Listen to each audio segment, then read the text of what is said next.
Olá, como vocês estão? Tudo bem? Sou o professor Samuel de Jesus, de Teoria Sociológica 2, e nós estamos aí já na quarta e quinta aula.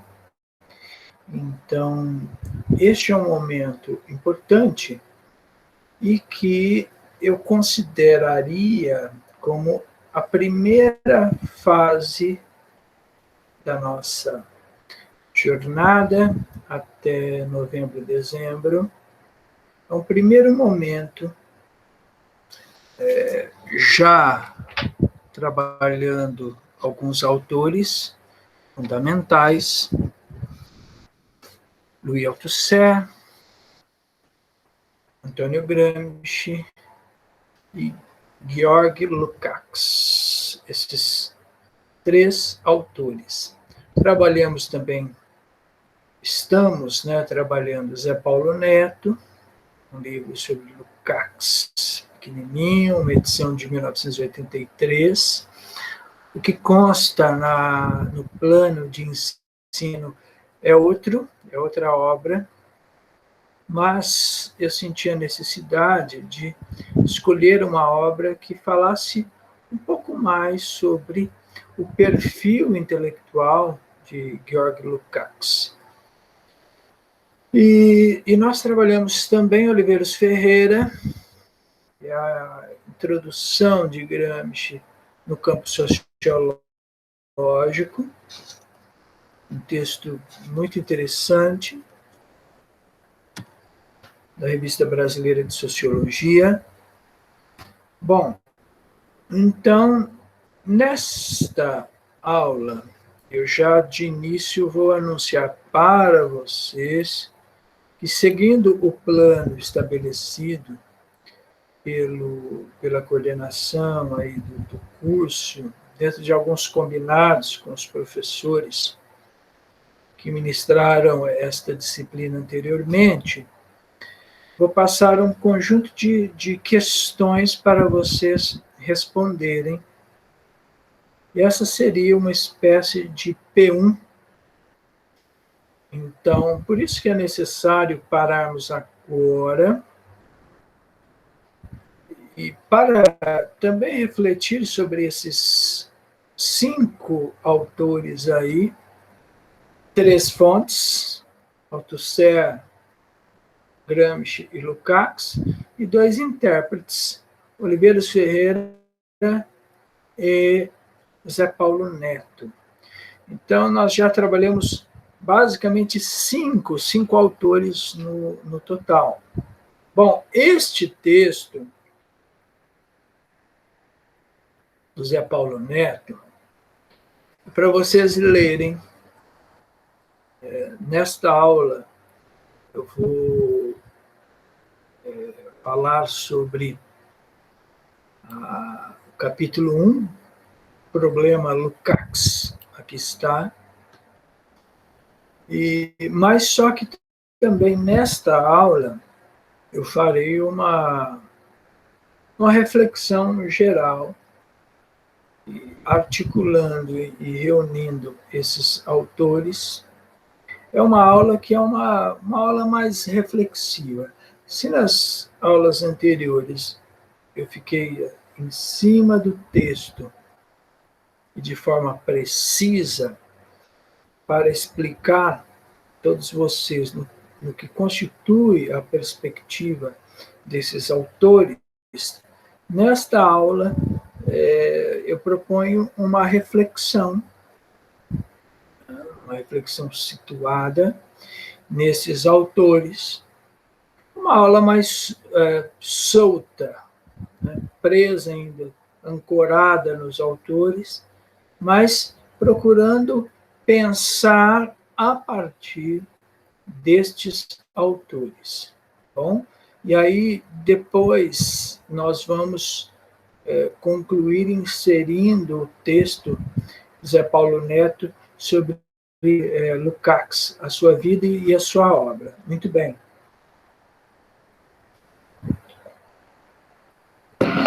Estou gravando na manhã ainda essa aula, e aí café, água, né? Muito bem. Para quem conhece. Muito bem. Althusser, então, começando. O que nós trabalhamos sobre Althusser? Quais as pontuações que eu fiz aqui? Basicamente, eu falava sobre a reprodução das condições de produção que se dá no espaço externo da fábrica, do chão de fábrica. Para quem acompanhou as aulas, já deve estar cansado de ouvir isto. Mas é sempre bom enfatizar. E a escola, como um aparelho ideológico de Estado, Althusser tem o aparelho ideológico de Estado jurídico, o aparelho de Estado ideológico religioso, e a escola é um dos aparelhos ideológicos. Nesta primeira etapa, a minha preocupação foi trabalhar também o aspecto educacional, uma dimensão da cultura, mas, sobretudo, com viés educacional, pensando a dimensão da educação. Inclusive, os capítulos e as partes, sobretudo de Lukács, teve como essa perspectiva. Por isso que nós trabalhamos só a primeira parte de Georg Lukács, até a consciência de classe, porque até a consciência de classe é possível trabalhar o aspecto educativo em Georg Lukács. Isso ocorreu do ponto de vista utilitarista da minha parte, ou de querer relacionar, dar um aspecto prático à disciplina. Olha, e isso é importante também. Esse é um aspecto importante, mas é necessário saber, entender e compreender onde se situa essa teoria, para que ela não fique tão somente no campo da teoria, do ponto de vista teórico. Não, preciso, de alguma forma, ver como isto se aplica. E a grande problemática, a nossa problemática permanente, que nos oferece uma crise permanente, é a dimensão educativa. A educação é um instrumento. Né? Eu estive no estado de São Paulo, como professor da rede estadual de ensino, por quase 10 anos. Por 8 anos, mais de 8 anos, né? Vou contar um período de substituições, mas, enfim, então, este é um aspecto importantíssimo e que deve ganhar um direcionamento. A teoria deve ganhar um direcionamento. Então, por isso que é preciso perguntar: vocês educarão para quê e para quem?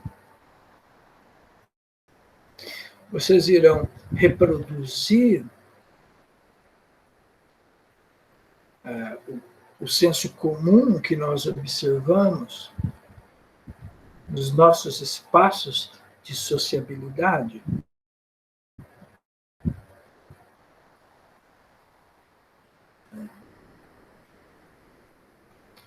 E entra naquilo que Lukács afirmou sobre a ciência burguesa. Evidentemente que eu discordo ache que a ciência tem que ter uma, ou pelo menos visar uma certa neutralidade. Aí vocês falarão, mas o professor, então, é adepto de uma ciência burguesa. Olha, Lukács não coloca a perspectiva da neutralidade. Ele afirma que a consciência de classe não pressupõe, evidentemente, uma neutralidade. E é verdade que a neutralidade não existe.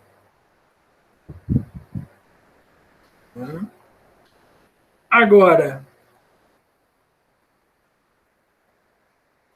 pensem que Lukács está falando do ponto de vista, inclusive, da ditadura do proletariado. A ditadura do proletariado, ela se justificaria pelo fato de não possuir um viés burguês. Portanto, na perspectiva da exploração da massa trabalhadora. É um regime que, embora ditatorial, possui uma consciência de classe. Haverá um bem-estar coletivo. Então, deste ponto de vista, é preciso ter consciência de classe. É preciso assumir um lado. Mas, e aí como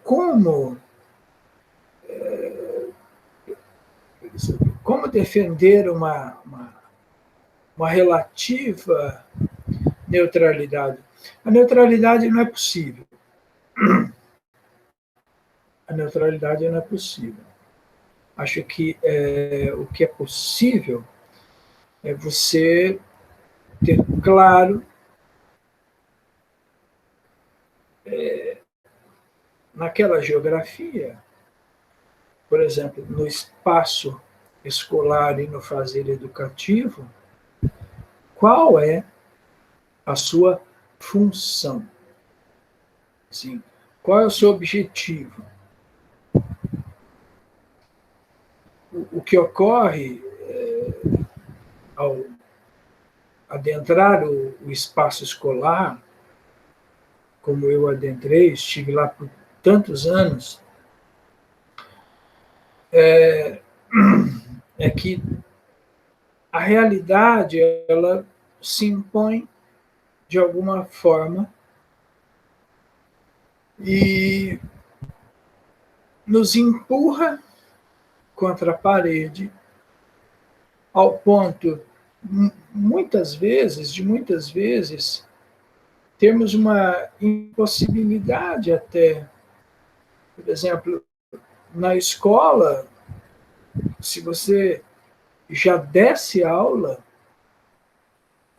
se você fizesse aquilo que seria o básico fazer, já seria uma grande coisa. A questão é que a indisciplina, ela é muito, mas muito forte nas escolas. Então, se dar uma simples aula é um desafio, vocês imaginam conscientizar e politizar.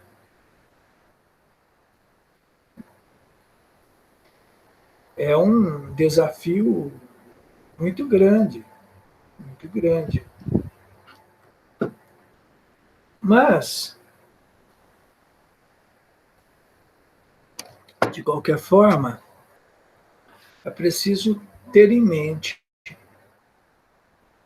ter claro que você representa uma classe social e que a escola é um meio de reprodução das visões do senso comum, de um conservadorismo burguês.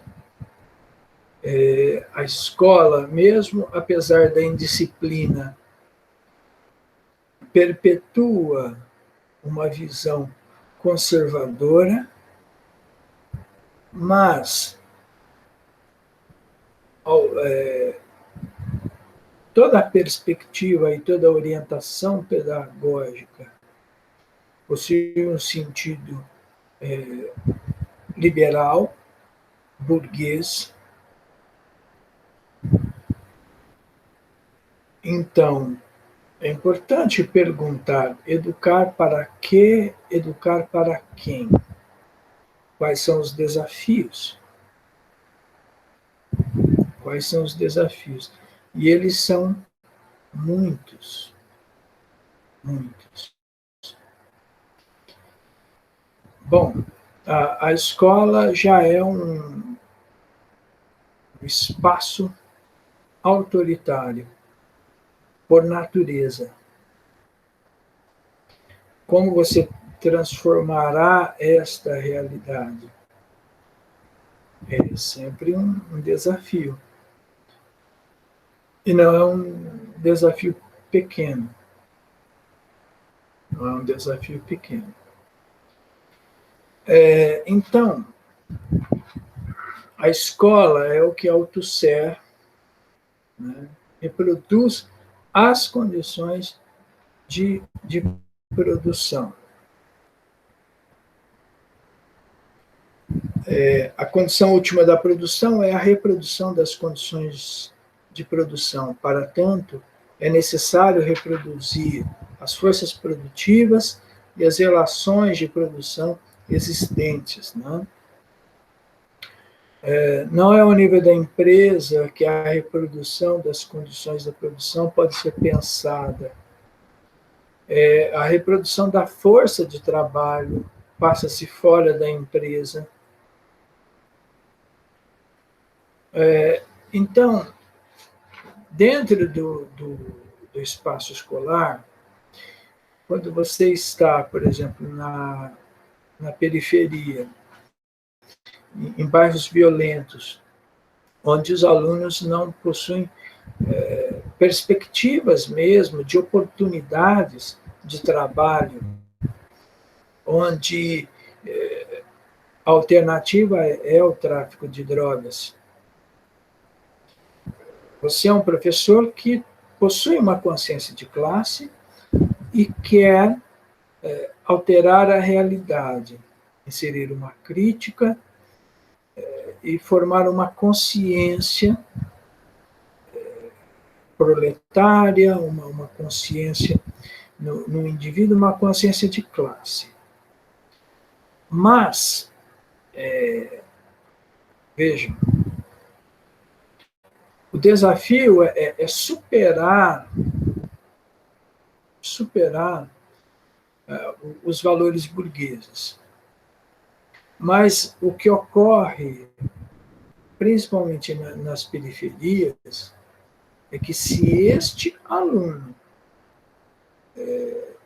tiver uma formação ao ponto de pensar em assumir uma função que ainda, por exemplo, na esfera burguesa, represente uma superação daquela realidade da qual ele está destinado, que é o tráfico de drogas, que é ou o consumo de drogas, ou o alcoolismo, ou a desagregação familiar. Muitas vezes, se esse aluno chegar em um desenvolvimento pessoal, intelectual, onde está claro que ele assumirá uma função em uma indústria, em uma empresa, isso, de alguma forma, o tirará da droga, da possibilidade, ou da desagregação familiar, ou da falta de perspectiva.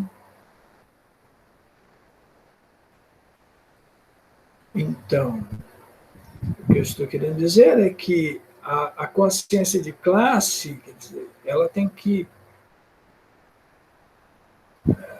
Essa é uma barreira inicial. Os alunos assumirão funções no capitalismo.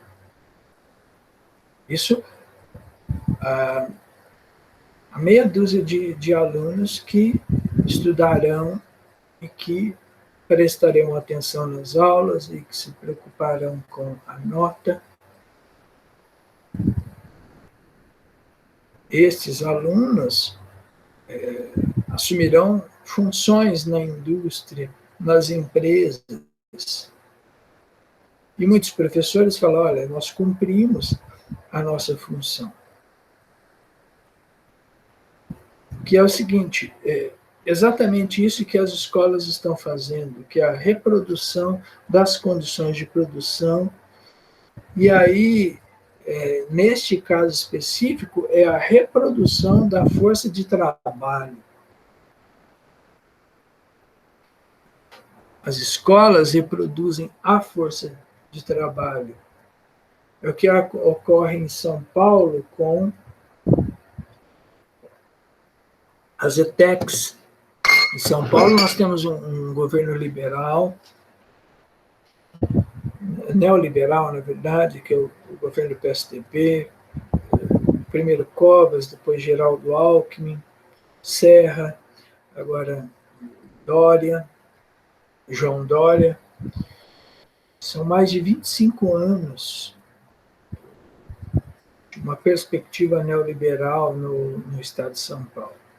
E a escola que o PSDB e os governos do PSDB de cunho neoliberal propuseram foram as ETECs, as escolas tecnológicas que preparam a mão de obra, ou seja, faz isso, irá reproduzir essa força de trabalho, irá preparar esses jovens para assumir uma função. No estado de São Paulo, essa é a perspectiva de futuro. Os professores e a escola dão a sua missão concluída se o aluno conseguir depois uma posição nas empresas, na indústria, tiver uma ascensão social na esfera burguesa. Então, de alguma forma, a escola prepara, reproduz, faz essa reprodução das condições de produção. Isso é muito claro hoje. Isso é muito claro. Como, então, diante desta realidade, desenvolver uma consciência de classe, uma perspectiva revolucionária? Como desenvolver a consciência de classe e como, nesta escola, diria Lukács, só é possível a partir da revolução. A partir da revolução. Um caso interessante foi o caso dos alunos que Alckmin era governador de São Paulo, estava programado 70, 90 escolas que fechariam as suas portas e os alunos seriam realocados. Iriam para escolas distantes, e os alunos fizeram um movimento de ocupação dessas escolas. E esse movimento tomou toda a rede do estado de São Paulo, se paralisou ali as atividades nas escolas devido à ocupação por uns 3 ou 4 meses aproximadamente. Foi um movimento espetacular do ponto de vista da defesa da escola pública, mas não foi um movimento anticapitalista, foi um movimento liberal, de defesa da escola pública. Mas a escola oferecendo o que é chamado de futuro. Então, a escola é eminentemente burguesa. É eminentemente burguesa. Existe a indisciplina, mas em escolas onde os alunos são relativamente, né, não há, por exemplo, o fazer educativo ele ocorre, é a preparação dessa força de trabalho do qual menciona Althusser. Então, nesse sentido, a escola é um aparelho ideológico de Estado e a escola é responsável pela reprodução da força de trabalho que é decidida fora da empresa. Fora da empresa. Então, dito isto, a escola teria essa função primordial. Não está aí a perspectiva da luta de classes. Ela, de fato, não ocorre. Agora, como pensar isto? Como pensar isto? Como romper com essa dimensão burguesa da escola?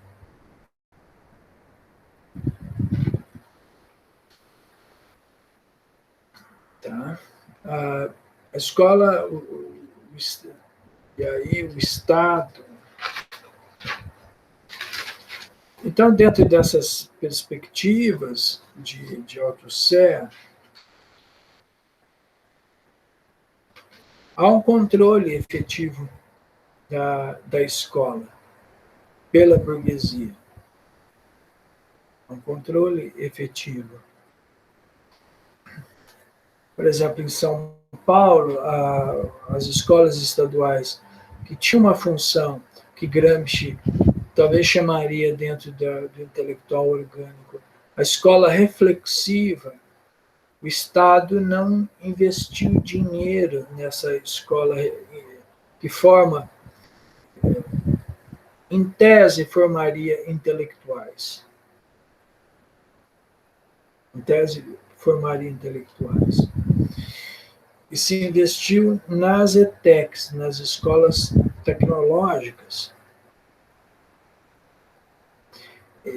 É aquela divisão que Gramsci fala sobre o tipo de escola, organização, os intelectuais de organização da cultura. Gramsci fala em escolas instrumentais e em escolas que têm um sentido humanístico, um sentido que seriam as escolas clássicas, né? Que formam os intelectuais, formariam os intelectuais. Os intelectuais orgânicos, não os intelectuais que assumiriam funções específicas. Então, essa é uma discussão interessante também, pensando na perspectiva educacional. Qual a escola que queremos? Ou que devemos defender, ou que lutaremos para alcançar? Qual é o modelo? Então, seria uma escola que formaria dentro de uma perspectiva humanística, dentro e que formariam intelectuais. Na rede pública do Estado de São Paulo, qual era o direcionamento? Qual era, por exemplo, a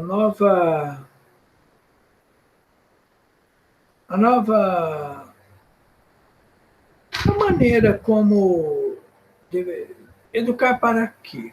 Qual seria o modelo? Quais seriam as diretrizes? Primeiro, o aluno ler, entender, pensar e resolver. Ou seja, é um indivíduo criativo e autônomo, capaz de ler, entender, pensar e resolver e solucionar.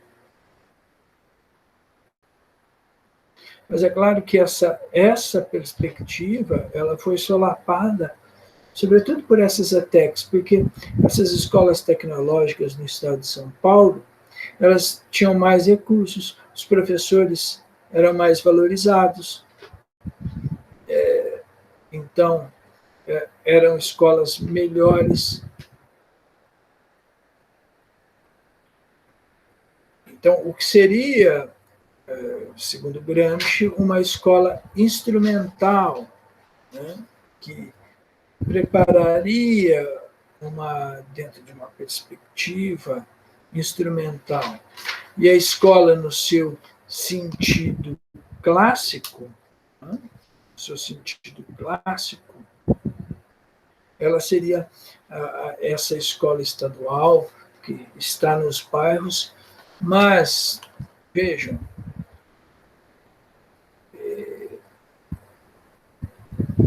essas escolas foram abandonadas. E vejam também, quando Geraldo Alckmin percebeu que quando Geraldo Alckmin percebeu que esse movimento impossibilitaria o fechamento dessas escolas, o que ele fez sutilmente após esse movimento? Começou a fechar salas de aula, sem alarde. Ao fechar as salas de aula, era uma coisa muito mais sorrateira, muito mais silenciosa. Foi uma mudança de estratégias.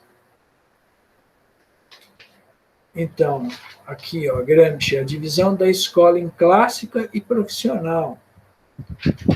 A escola clássica teria o aspecto de formar cidadãos reflexivos, cidadãos críticos, cidadãos capazes de formular alternativas. Então, uma escola crítica dentro da formação de indivíduos críticos, dentro da perspectiva de uma consciência de classe, por exemplo, só é possível, segundo Lukács, a partir de uma ruptura, a partir de uma subversão da ordem.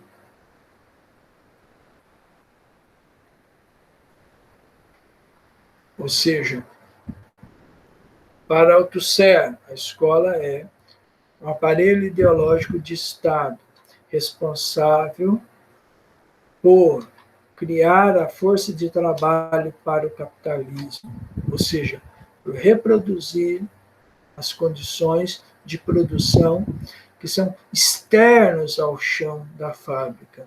E Gramsci nos fala sobre a divisão da escola em clássica e profissional. Ou seja, a atividade intelectual é reservada somente às camadas dominantes. dentro de uma tradição greco-romana. E essa divisão se deve ao desenvolvimento da base industrial nos séculos posteriores ao 18 e 19. Ou seja, então, formar uma força de trabalho. Gramsci é concordante com Althusser dentro dessa perspectiva. A tendência é abolir uma escola desinteressada. Ou seja, esse termo desinteressado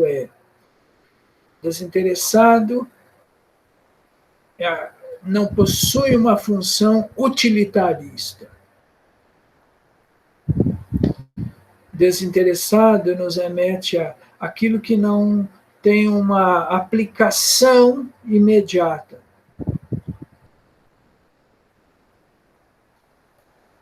Por exemplo, formar para a cidadania que ainda, dentro de uma perspectiva de uma cidadania burguesa, de um espectro burguês, dentro de uma perspectiva burguesa, mas possui um viés crítico, mas os capitalistas pretendem abolir a escola desinteressada, uma escola filosófica.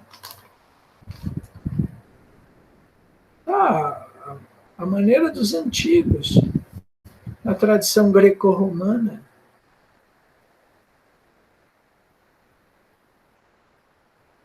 Então, essa tendência possui como objetivo criar para si uma escola especializada. São dois aspectos de intelectual orgânico: um deliberativo, que é o intelectual, e o técnico-cultural, a criação de uma burocracia que prepara material técnico para os corpos deliberativos, ou seja, então é essa escola instrumental que prepara um corpo técnico para quem pensa, ou seja, é um paradigma cartesiano, é a separação entre corpo e mente, a completa separação entre corpo e mente. Há uma elite daqueles que pensam, são os intelectuais, que ocupam algumas escolas. Por isso que, quando você tem no Brasil os governos neoliberais, no caso de Fernando Henrique Cardoso, por exemplo, a prioridade são as escolas técnicas e investimento no ensino, até o ensino médio, o antigo chamado terceiro grau. Por quê? A perspectiva não é um investimento do acesso à universidade, do acesso, da democratização do acesso à universidade.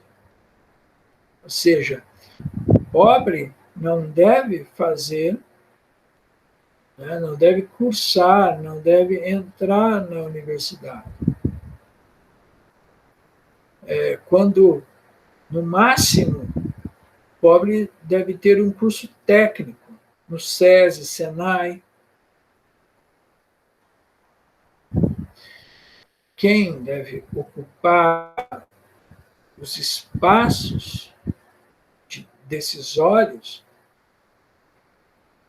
Uma elite, é uma camada que está concentrada na classe média, classe A, na classe B, na classe C.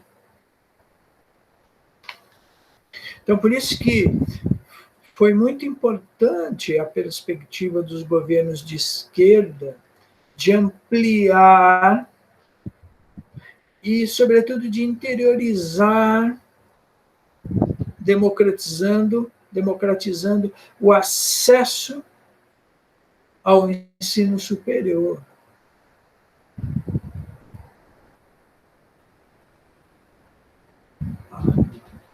Por quê? Porque você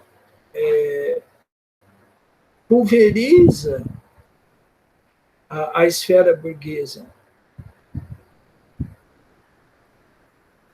Você pulveriza a esfera burguesa. Porque você permite que até então aqueles subalternizados ascendam socialmente. Você incrementa a mobilidade social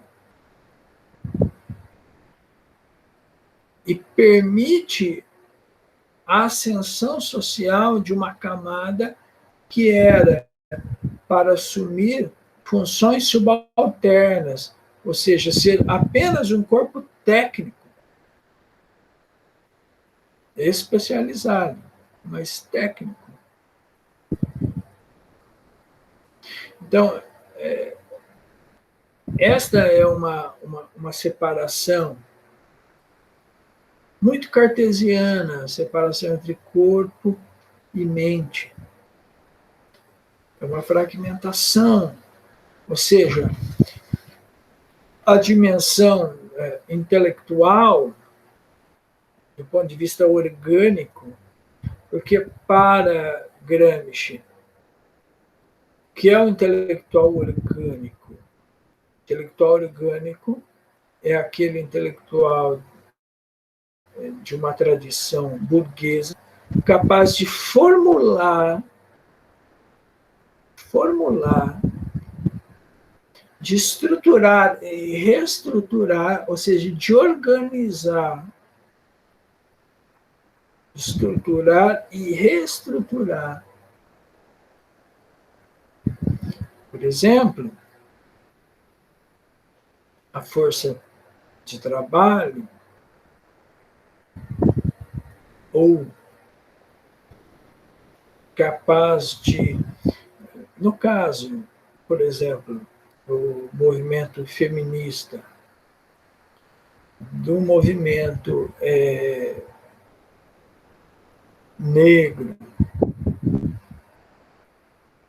que defende as cotas e que defende uma representatividade maior. O feminismo representou uma junção de corpo e mente, assim como o movimento negro também é uma junção de corpo e mente, ou seja, havia separação. As mulheres não pensam, os negros não pensam, eles cumprem funções. Mas aí o negro adentra a universidade, a mulher adentra a universidade, começa a pensar sobre si, sobre o mundo, a dimensão do empoderamento. É claro que estas questões, por exemplo, envolvem a individualidade, envolve a dimensão do indivíduo, isto não será aceito dentro da perspectiva de Georg Lukács. Isto não possibilitará a consciência de classe, não gerará consciência de classe. Por que não irá gerar a consciência de classe?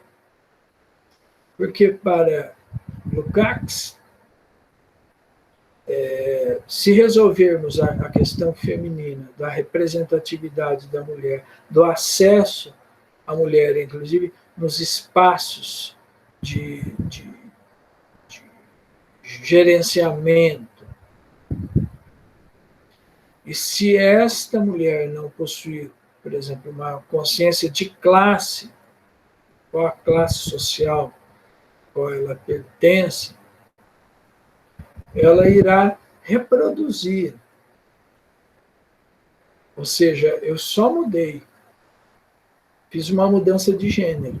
Antes era o homem que explorava, que era o capitão da indústria, o empresário, agora é a mulher.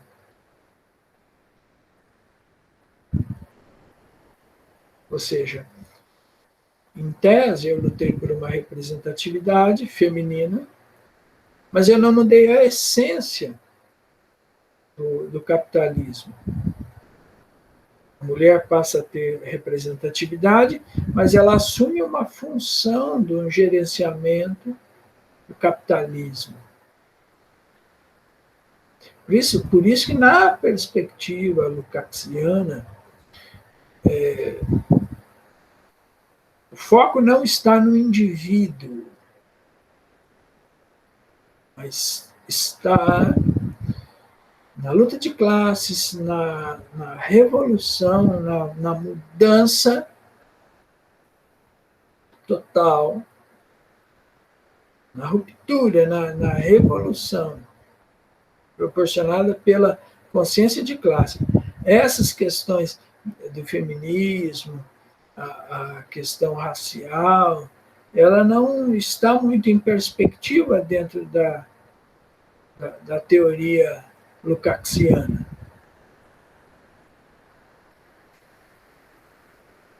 Mas que pode estar na perspectiva, talvez, de Gramsci. Porque Gramsci afirma que a burguesia ela se manteve hegemônica a partir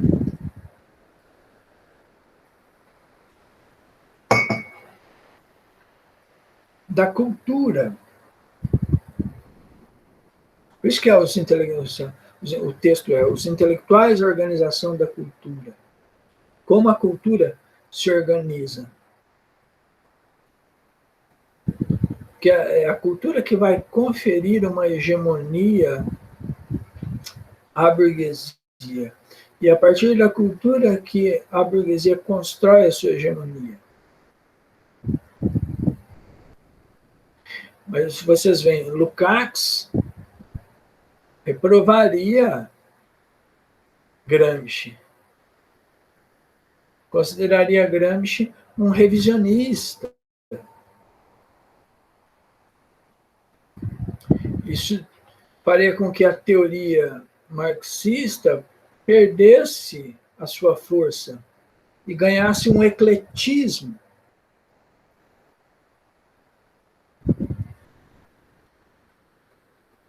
E isto, quer dizer, mas só que eu não seria um lukácsiano. Por quê? Porque eu entendo que as questões que envolvem a individualidade, elas são tão ou mais importantes quanto a questão da luta de classes. Mas isso é uma perspectiva minha. É preciso discutir as questões de gênero. Por exemplo, as questões que envolvem a homofobia, a LGBTfobia, por exemplo, é uma questão. As questões que envolvem o gênero feminino, a exploração, a violência e outras questões. A dimensão étnico-racial são questões urgentes. Mas vejam, talvez eu concorde com Lukács que é preciso discutir as questões de gênero e as questões étnico-raciais dentro de uma perspectiva. Vejam, eu falei na aula, não há o colonialismo sem o racismo. O imperialismo é, por natureza, racista. Por quê? Porque só se justifica uma intervenção, por exemplo, na África, na Ásia, a partir do racismo. Que é você dizer que você está levando a civilização.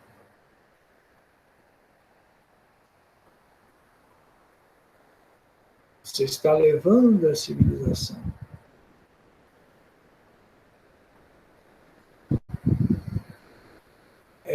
E desse ponto de vista, eu tenho os textos aqui onde Marx escreve sobre a colonização inglesa na Índia,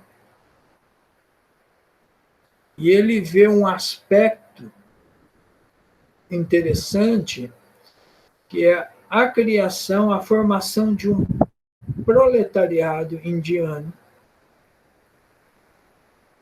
que será um agente revolucionário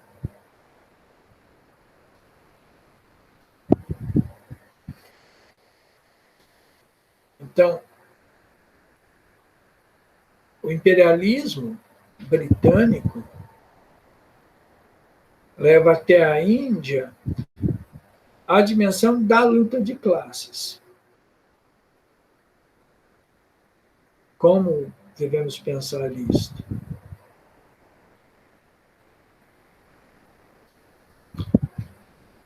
Agora, o imperialismo é racista em sua afirmação de que está levando aos bárbaros, aqueles que não estão inseridos, seja o cristianismo, seja a civilização.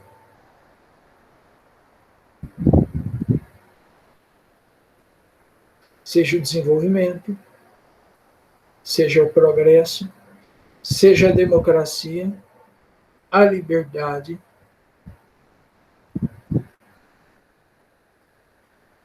Todos esses espectros ideológicos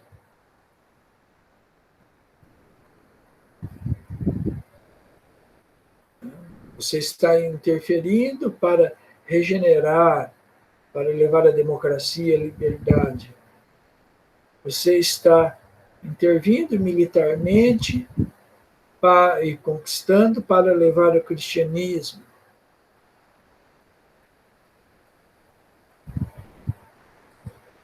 Então, o racismo está. E o feminismo está inserido dentro de uma reestruturação produtiva que insere as mulheres no mercado de trabalho, sobretudo no período da crise do final dos anos 70, na chamada Fim da Era de Ouro, por Eric Hobsbawm, no livro A Era dos Extremos. Então, é preciso que a luta feminista, a luta dos negros por condições igualitárias, tenha essa perspectiva, que é o que Florestan Fernandes faz em seu livro A Introdução do Negro na Sociedade de Classes no Brasil. Então, penso que quando Lukács defende uma teoria pura, a teoria já possui em si mesmo, ela já detecta os problemas a serem considerados. Por exemplo, a questão ambiental não está contemplada na obra marxista.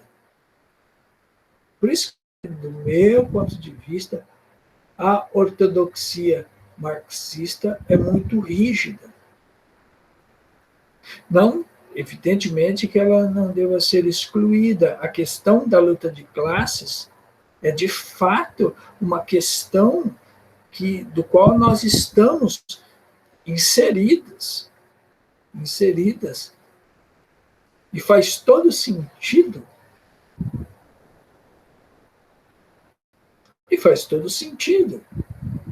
É claro. Agora,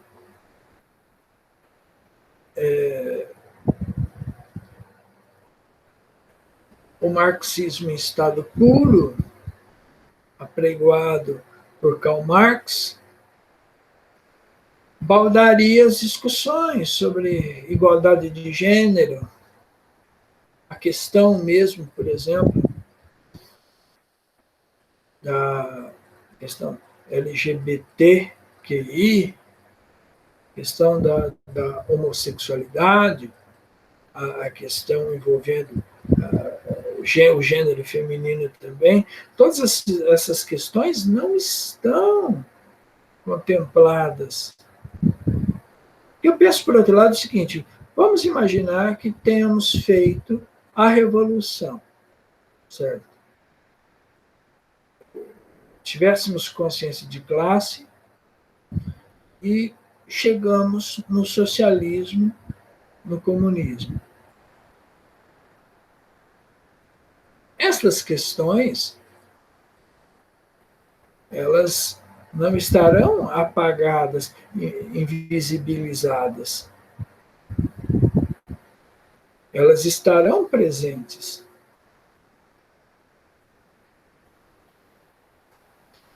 E são objetos que estão ligados à esfera cultural.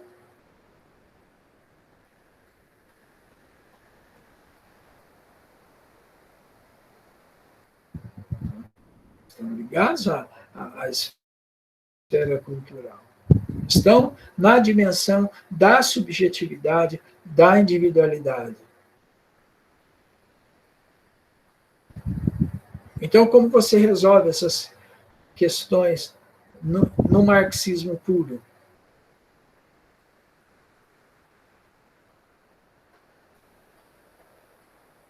Percebem? Por quê? Porque Gramsci fala, olha, a dimensão cultural é algo que não foi percebido e não foi entendido.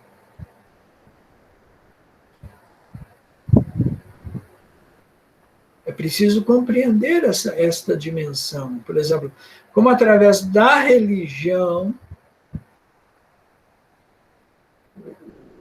os capitalistas construíram a sua hegemonia.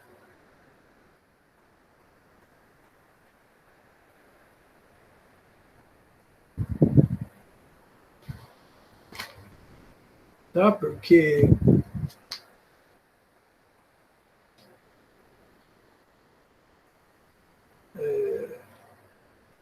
deixa eu ver se eu pego algum aspecto aqui.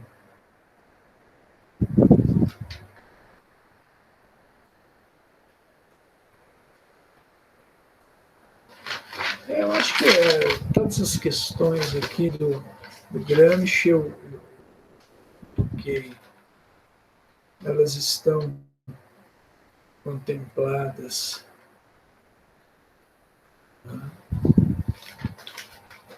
Então, refletindo sobre isto, e aí envolvendo a educação, envolvendo essa dimensão, é claro que quando Lukács fala da dialética materialista, das condições precisas, onde a praxis nos levará a uma compreensão sobre o processo revolucionário, ele está afirmando a dialética em si possui uma dinâmica para enxergar a realidade social e as suas especificidades e as suas peculiaridades. Mas só que a dialética, será que alcança as questões de gênero? Ou as questões ecológicas, ambientais? Ou seja, aquelas problemáticas que gravitam no âmbito da cultura, gravitam em torno da cultura.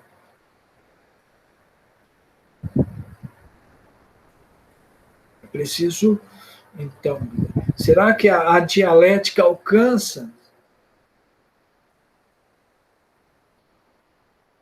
Vou citar um intelectual peruano chamado José Carlos Mariátegui. Mariátegui afirmava que, para uma revolução socialista no Peru, era necessário considerar uma tradição cultural, mas, sobretudo, religiosa, não católica, mas incaica, incas, uma tradição cultural, uma dimensão histórica. Então, a religiosidade em José Carlos Mariátegui, como o principal intelectual peruano comunista, inclusive tem uma tese, uma dissertação de mestrado sobre isso, eu participei dessa banca. E a religiosidade em José Carlos Mariátegui, e é uma discussão extremamente importante e extremamente válida. Agora, esses são os problemas que estão colocados. Não estou dizendo que eles são solucionáveis. A grande questão nos movimentos, inclusive revolucionários, foi como inserir a pequena burguesia. Como inserir? Considerar a pequena burguesia ou não considerar a pequena burguesia? O fato é que ninguém tem claro, desde hoje, em relação ao método marxista puro, apesar da afirmação de Lukács de que a teoria em si já possui todas as respostas, e as controvérsias seriam incorporadas pela dialética materialista, estaria ligado à praxis, ou seja, a praxis e a dialética, praxis, se intercomunicam. A dialética considerará a praxis, ou seja, o que considerar com a possibilidade para a revolução, quais são as especificidades de uma determinada realidade social. Mas uma realidade que oferece, evidentemente, uma contradição, inserida em uma luta de classes. Este é o ponto. Mas aparecem questões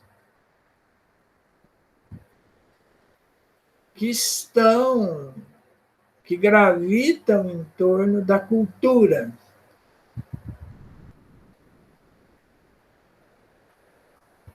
E como resolver isto? Gramsci foi um intérprete válido. Interessante a sua teoria. A forma como ele considera a cultura. Mas ele está falando também, assim como Althusser, da escola. O papel que a escola exerce. Voltando, Gramsci fala sobre a escola instrumental e a escola clássica. A escola clássica forma uma elite, e essa elite tem a função de organizar e sistematizar a sociedade. Seja, veja, isso está na esfera liberal, burguesa. Então, intelectual orgânico pode ser um empresário, pode ser um sindicalista. Mas é interessante que Gramsci, quando ele abre essa possibilidade do intelectual orgânico, ele está dizendo, olha, observem a burguesia, como os empresários organizam a produção.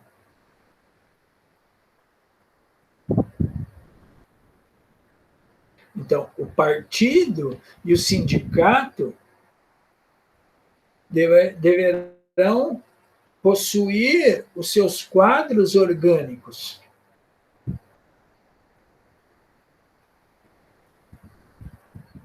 Que irão promover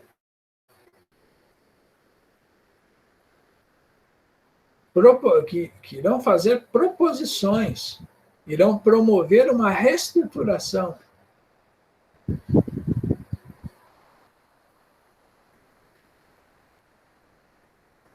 Agora, como se forma? E aí ele coloca a escola instrumental, ou uma escola clássica, reflexiva, uma escola filosófica, que informa os intelectuais orgânicos. É verdade que Gramsci fala, não é possível falar em não intelectual. Não intelectual não existe, porque desde quando você nasce, você começa a aprender as coisas, começa a aprender a falar, a andar. O ser humano é. Agora, ele afirma, tá, existem intelectuais, mas nem todos assumem funções intelectuais, assim, do ponto de vista orgânico. Porque ele não pode falar, o intelectual é só um intelectual orgânico. Ele não pode falar isso.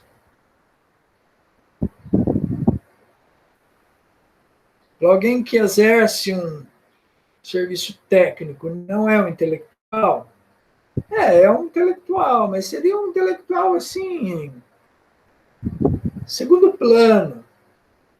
Não assumiria uma função orgânica.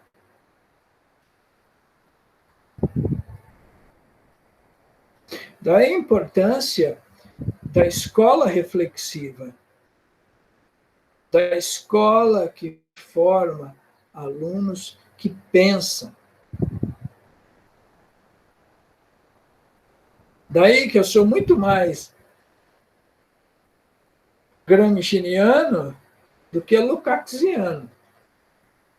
Porque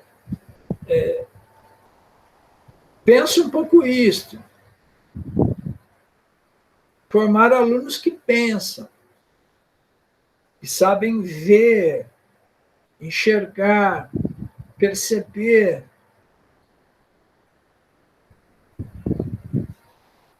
Mas ainda que estejam inseridos na ordem burguesa, professor, pois é, aí é uma questão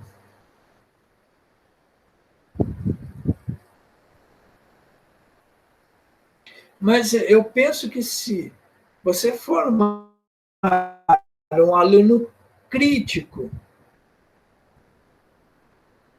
capaz de entender as contradições sociais, capaz de entender assim, ó, existe uma concentração de renda no Brasil. O Brasil é o país que mais concentra renda no mundo. E você mostrar esses dados. O Brasil é o país mais desigual do mundo. E você mostra esses dados.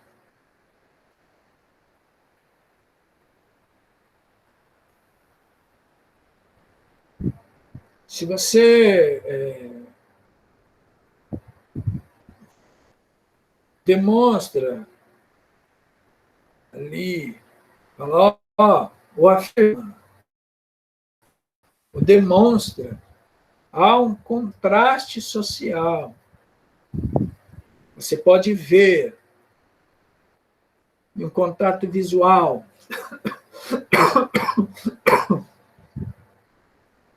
Você já começa, a partir daí, a oferecer algumas visões. O aluno, ele não sabe que há uma luta de classes, mas já é perceptível a ele.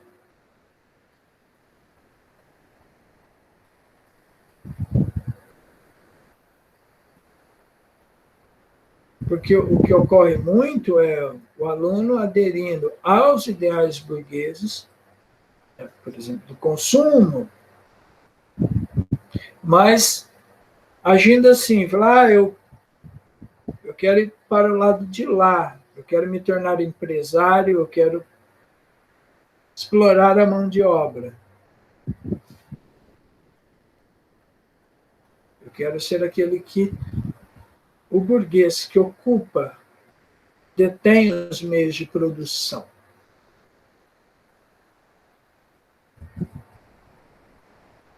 Isso ocorre muito. Então, se você educa de forma reflexiva, de forma crítica, ao ponto de deixar claro as contradições sociais, a exploração, a questão da miséria, a concentração de renda, o latifúndio no Brasil e a necessidade pela luta de terras. Se você trabalha a dimensão da escravidão e a luta do povo negro, hoje a questão, por exemplo, das comunidades quilombolas, que envolve o massacre dos indígenas e a luta pela terra, a questão da demarcação. Você não está falando da luta de classes, mas você está deixando claro. Eu acho que aí é um meio caminho. Meio caminho. É uma conscientização, né, dessa, possui essa visão. Então, por isso que Gramsci, dentro da visão do intelectual orgânico, precisamos formar intelectuais orgânicos. Intelectuais orgânicos.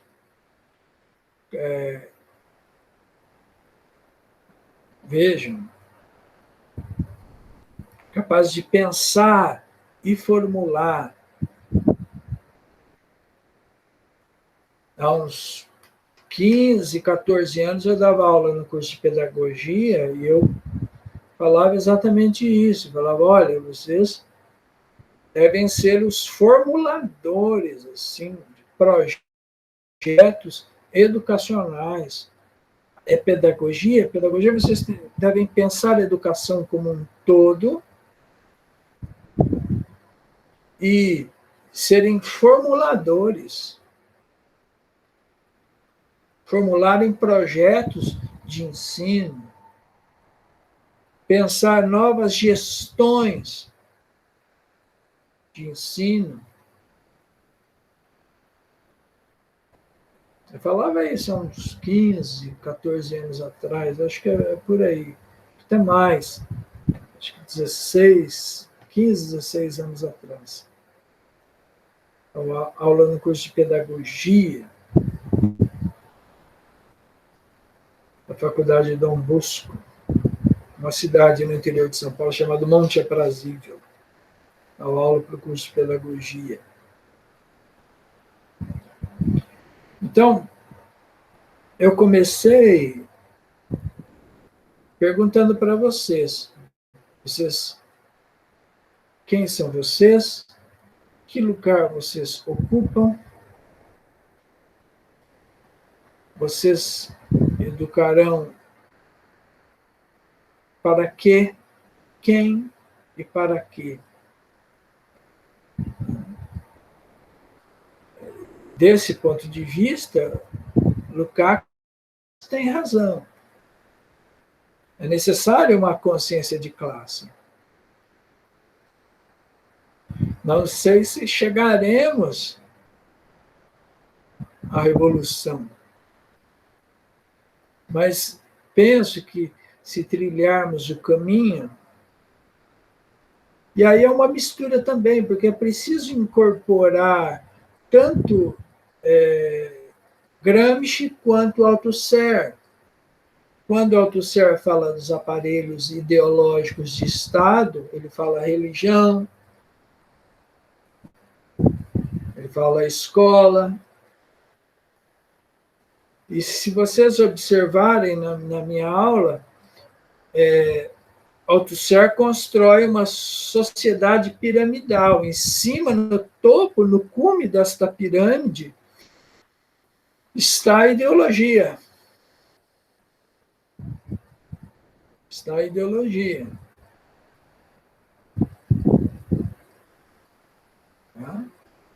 Na base, embaixo está a economia, no meio está um corpo técnico.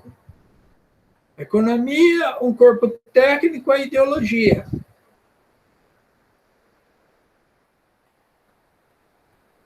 Então, nessa reprodução das condições de produção, é preciso, inclusive, ter consciência de que a escola é um aparelho ideológico de Estado. Eu disse para você que se usar o termo indisciplina é um pouco, mas é um termo que se usa muito, remete a um autoritarismo, uma coisa, mas na escola há uma desorganização completa dos alunos, que não obedecem, que não querem aprender, que estão lá, que não possuem concentração, fazem muito barulho, que não prestam atenção.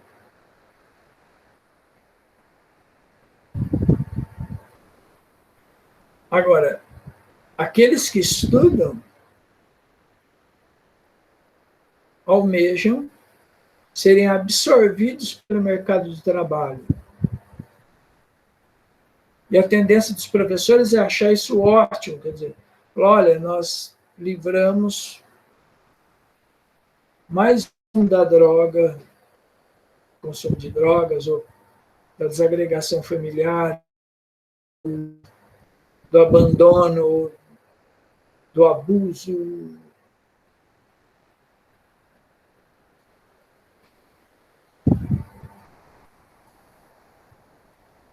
Né? Os professores estão falando, nossa, ainda bem. Mas isso não... Aí fala, olha, nós estamos criando bons cidadãos. Isso não se refere, evidentemente, a uma revolução socialista, e muito menos a uma sociedade crítica. Mas eu comecei falando exatamente disso para deixar claro os desafios. Então, é possível pegar alguns elementos do Georg Lukács, é possível pegar alguns elementos de Gramsci, de Althusser, para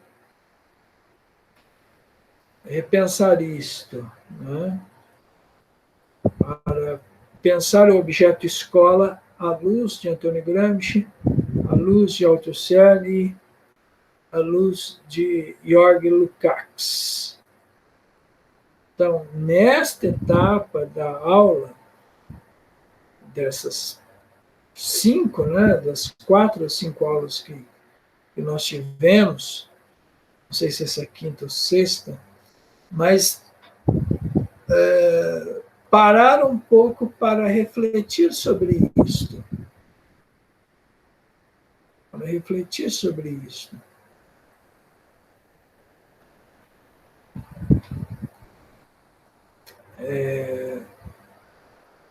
E ponderar. Porque as nossas aulas, nós ficamos muito nos autores, na teoria, e a preocupação era vocês entenderem os pressupostos teóricos de cada autor. Esta aula foi uma aula, a gente ainda trabalha a teoria, claro, mas tentando analisar o cotidiano, por exemplo, escolar, a partir da minha experiência, de 8 anos na rede estadual de ensino de São Paulo, na rede pública. Então, a partir dessa experiência, pensando Lukács, pensando Gramsci e pensando Althusser.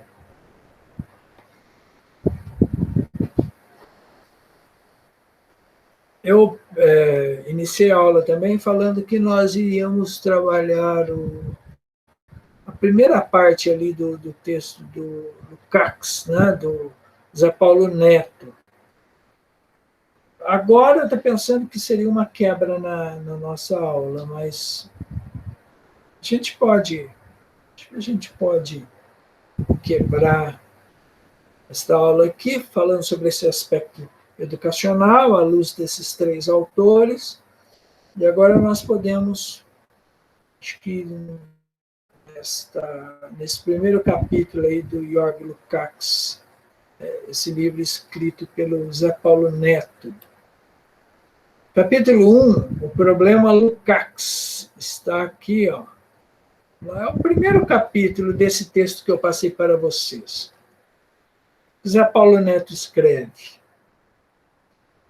o seguinte: a obra de Georg Lukács, produzida ao longo de mais de 6 décadas, de um trabalho intelectual rigoroso e circunspecto, e através de uma evolução teórica e ideológica muito complexa, constitui um verdadeiro problema no interior do pensamento do século XX. São várias as razões que respondem por este fato. Em primeiro lugar, há que assinalar, além da extensão desta obra, uma das mais volumosas elaborações individuais do nosso tempo, e sua diversidade e sua riqueza.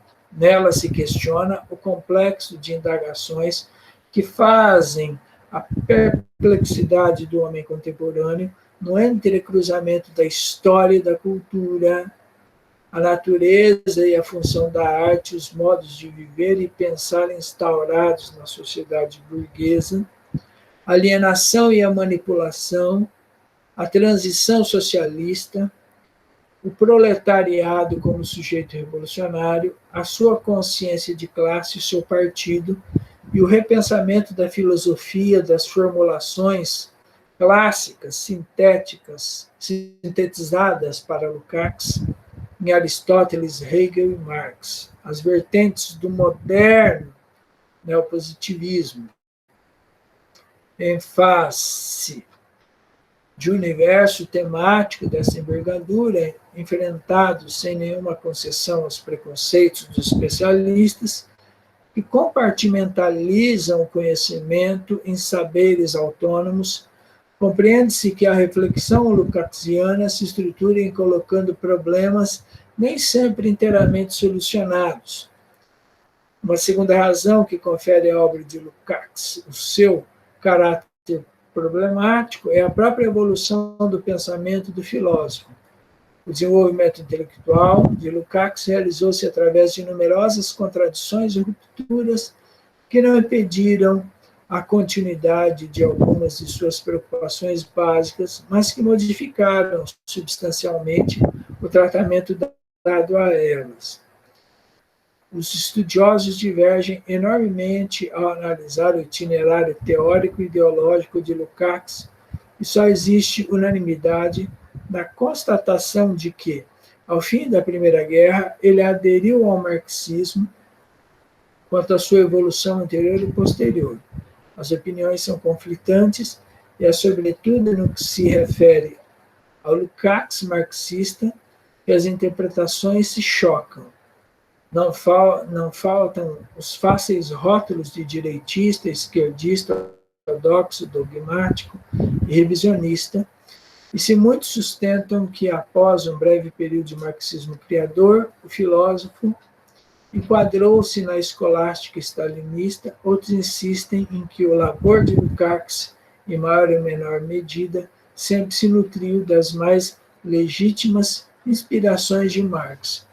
Então, o Zé Paulo Neto fala da ideologia de Lukács, fala sobre uma dimensão cultural também. Ele fala aqui, no entrecruzamento da história e da cultura, né, a perplexidade do homem, a natureza e a função da arte, os modos de viver e pensar instaurados na sociedade burguesa. Sim, ele faz uma crítica a essa alienação, a manipulação, onde a ideologia é um grande gendarme, um grande instrumental para a alienação burguesa. Né? Isto está posto. E a sua conversão ao marxismo, sobretudo a uma adesão a um certo stalinismo, o stalinismo parte do seguinte pressuposto, de que é necessário uma ditadura do proletariado, e esta ditadura do proletariado seria um marxismo puro e direto, um marxismo concreto,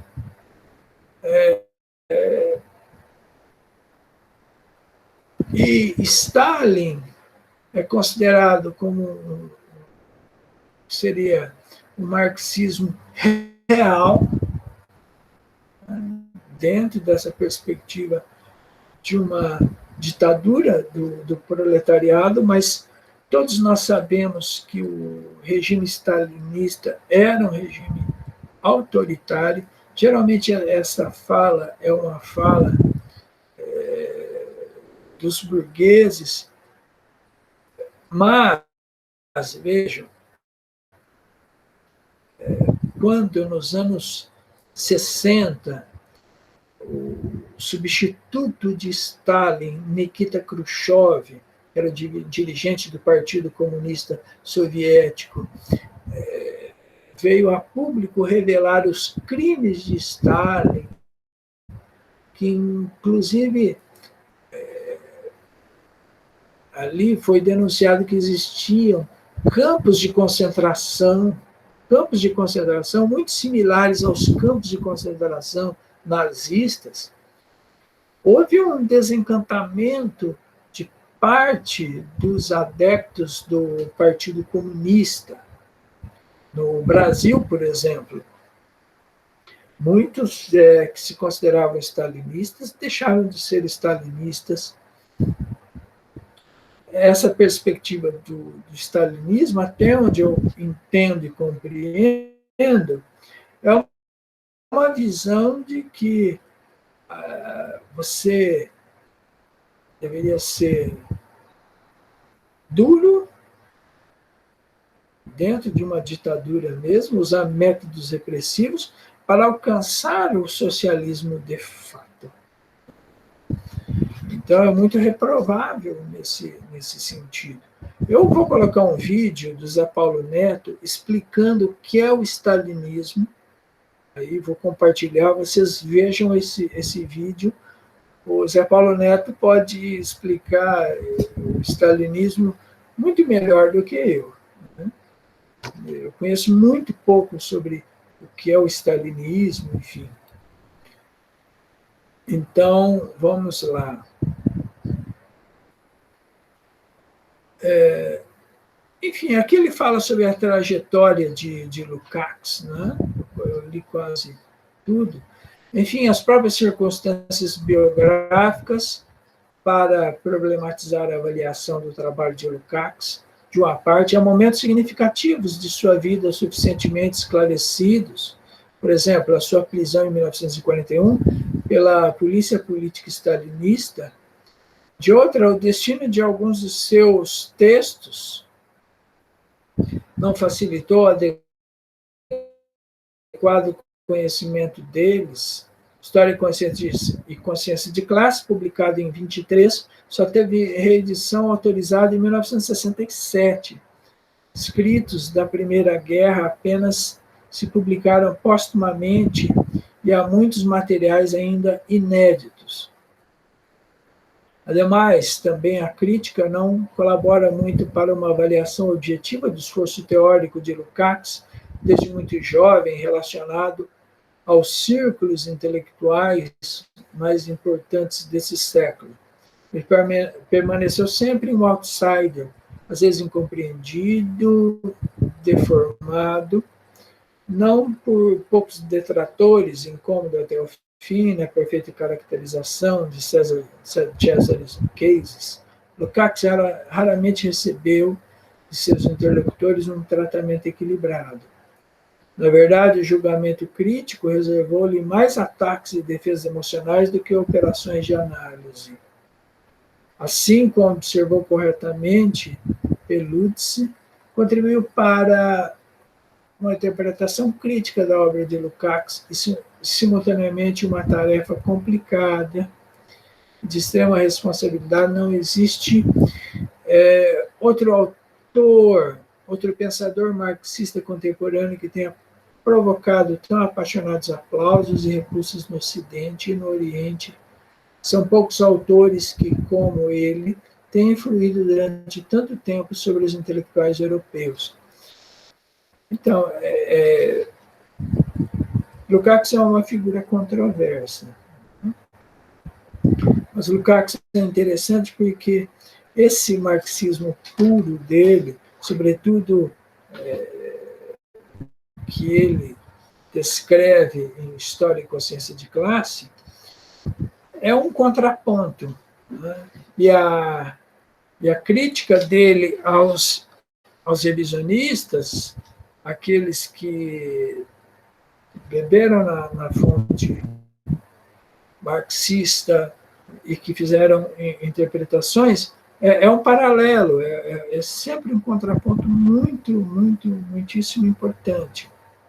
Serve para refletirmos. Tá bom? Então, vocês podem continuar a ler este pequeno livrinho. 3 capítulos. Acho que o primeiro que nós lemos agora é obrigatório. E depois vocês escolham mais 2. Podem ler aí nessas semanas. Tá bom? Vou encerrando então por aqui. Um grande abraço a vocês. Tudo de bom e até mais.